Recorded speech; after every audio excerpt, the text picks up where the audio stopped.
윤 대통령이 구금된 서울구치소 주변에서는 이른 아침부터 집회가 이어지고 있습니다. 오늘 오후 윤 대통령이 탄핵 심판에 직접 출석하겠다고 예고한 만큼 구치소와 헌법재판소 앞에는 지지자가 더 몰릴 것으로 보입니다. 네, 현장에 취재기자 연결하겠습니다. 표정호 기자.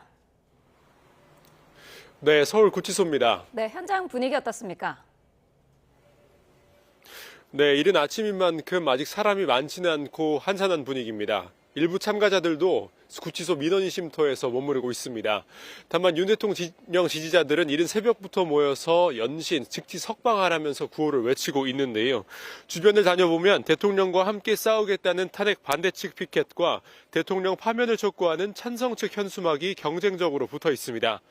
윤 대통령 구속 이후 이곳 구치소 앞 정문은 며칠째 탄핵 찬반 집회가 계속되고 있습니다.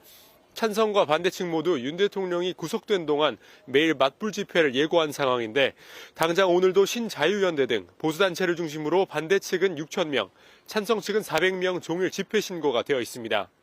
특히 어제 오후 공수처의 윤 대통령 강제구인 시도가 밤늦게까지 이어지며 이곳의 긴장감도 고조됐는데요. 경찰은 현장 집회 인원 규모에 따라 2개에서 4개 기동대를 유동적으로 배치하며 통제하고 있습니다. 양측 집회 공간을 분리하면서 물리적 충돌 등 만일의 사태에도 대비한 모습입니다. 윤 대통령 구속 당일 서부지법 폭동 사태가 벌어져 경찰도 집회 상황 관리에 만전을 기하고 있습니다.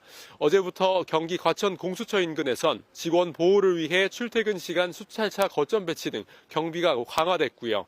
경찰 내부적으로는 최루액이나 3단봉 사용 등 강경책도 준비하고 있습니다.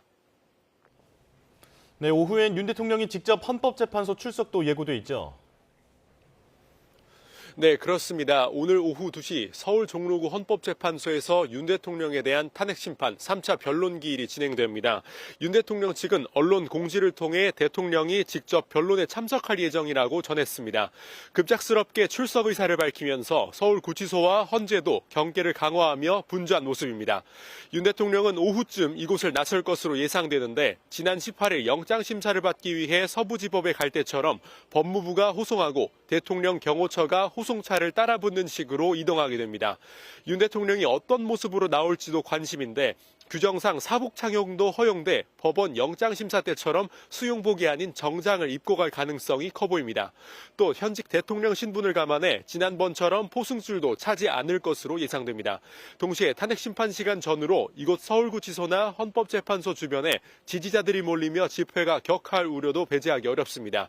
게다가 윤 대통령이 앞으로도 가능하면 헌재 탄핵 심판 기일에는 모두 출석하려는 하는 뜻도 밝힌 만큼 한동안 집회와 경호 등으로 인한 일대 혼잡은 불가피해 보입니다. 지금까지 서울구치소에서 YTN 표정호입니다.